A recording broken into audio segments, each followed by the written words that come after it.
একটা কথাই শুধু আমার জানতে ইচ্ছে করে, একটা মন দুইজনারে দিলি কেমন করে? মনের মানুষ বদল করাই ছিল কি তোর পেশা রূপারে?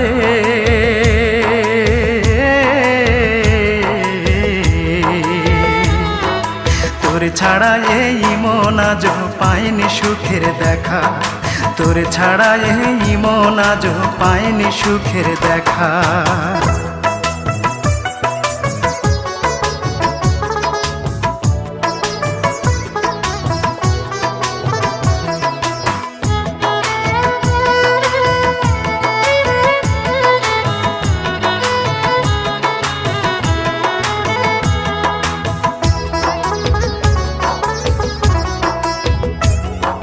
সেই যে গেলি আমায় ছেড়ে, 5 বছরের প্রেমকে